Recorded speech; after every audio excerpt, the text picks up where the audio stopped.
Hello everyone, and we are here at our City Hall of Tagum, wherein you can see more different Christmas decoration, and this is the tallest Christmas tree in the Philippines. It is definitely one of the best tourist attraction every Christmas season here in Davao del Norte, that you can only find the tallest Christmas tree in the Philippines here in our city, the Tagum City, or known as the Palm City of the Philippines.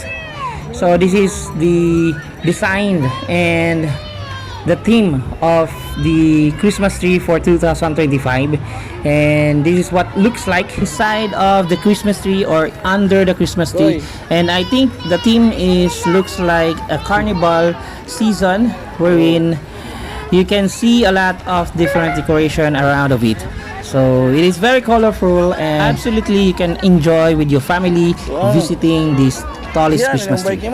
You can also enjoy the view at this side of the mountain, wherein there is a signage of Tagum City, and the background is the giant Christmas tree of the Tagum City, and that what it looks like.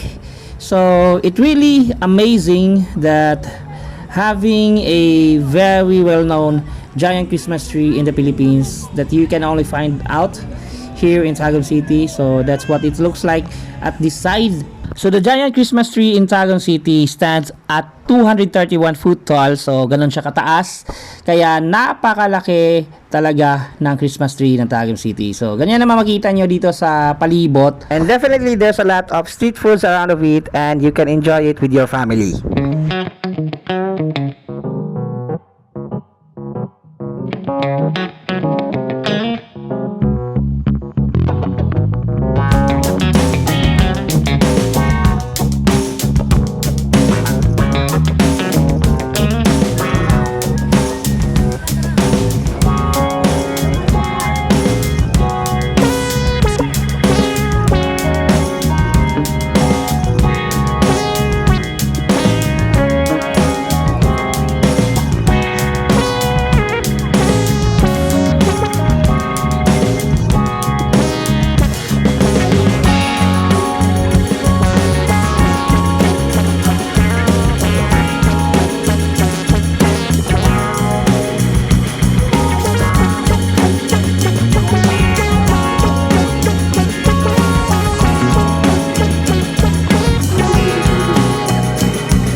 And this is the other side of the New City of Tagum, na ito ang tinatawag na Seniors Park, dahil dito nyo po makikita yung free gym equipments na pwedeng magamit ng kahit sino, especially those senior citizen that who is willing to exercise or to use the gym equipments around of it.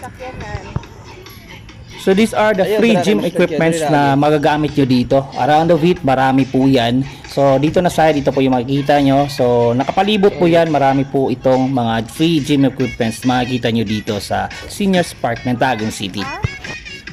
Dili na. So what's up mga katrapaps? Ito yung motor ng aking kapatid na kung saan 1 year na siya nakatambay. So last siya nakaandar is yung New Year din. December 31, pagsalubong ng New Year. So ito na naman is my tradition na paandarin itong drag bike ng aking kapatid. So ito yung ginagamit namin sa drag race nung unang panahon. And still, tinago lang namin at sa pinapaandar lang kapag New Year. So ayan, napaandar ko na siya kanina. Then so yung carburetor nilinisan ko ng konti. And yun, umandar naman siya. So ngayon, papaandarin ko ulit para makita nyo. 1 year siya nakatambay. Hindi ko na siya change oil kasi hindi naman siya tumatakbo. So long last year ko lang siya na change oil noong December 31, 2024. So yan, pandarin natin. So this is 65 ang piston, naka big valve at sa yun, naka crankshaft na din siya, big crankshaft. So ito yung ginagamit namin way back 2008 to 2014 na paglalaro ng drag race kasama yung aking kapatid na pumanaw na. So pandarin natin. So, ginagamit ko lang siya pang ingay every New Year. So yan. Andar pa rin.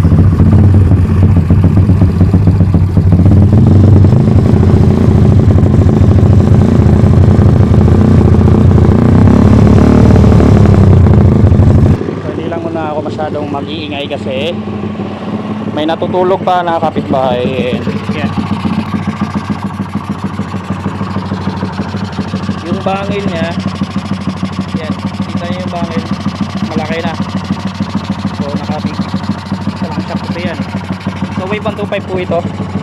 Yan, still umaandar pa naman. Or hindi na siya ganun ka-condition, but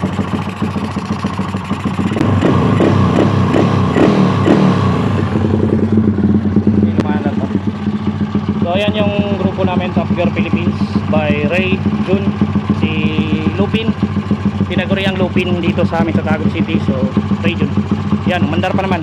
So hindi ko na siya masyadong ginalaw, nilinisan ko lang yung carburetor saka yun, pinandar kasi tinago ko ito doon sa hindi siya masyadong nagamit at ginalaw.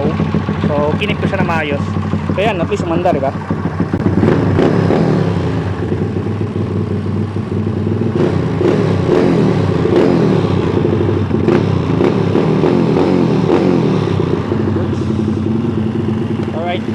Ayan na, kasi maingay ako. Ayos na. So yan lang, pinapaandar ko lang po yun ng every New Year o so pagsalubong ng New Year dito sa amin. So yun ang parang naging tradition ko para sa motor na yun. Kasama, kasi dati namin yung kapatid ko, yung buhay pa siya, pinapaandar talaga namin yun. So to give it is a tradition, yung pinapaandar lang namin. So hindi ko yun pinapatakbo sa labas kasi yun nga, kasi nga bawal, drag bike yun, and also huhulihin at hulihin talaga yun. So yun lang, Happy New Year nga pala sa lahat.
pa.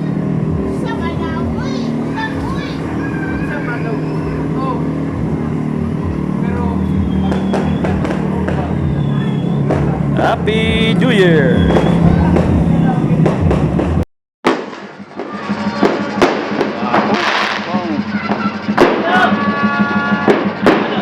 Halo. Naabalong!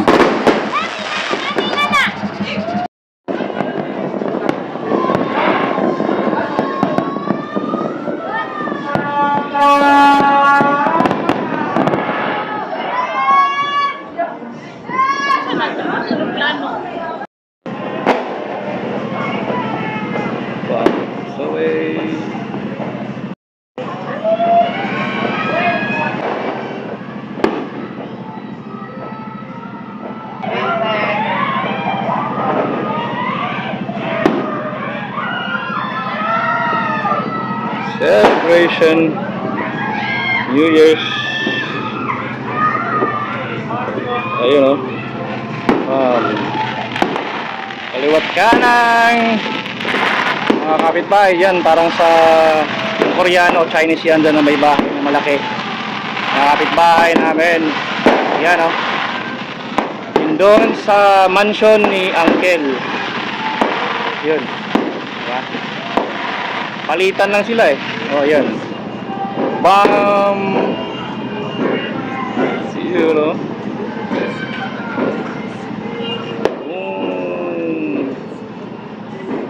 Happy New Year. Diba? Kahit dito sa bahay, marami na nagpapaputok. Yan oh. Kahit dito ka lang sa mga kapitbahay na may manonood. Yan, dami ng mga fireworks display. Ayos. Happy New Year sa lahat. Walang katapusan. Yun o. Bam, bam, bam, bam. Lakas.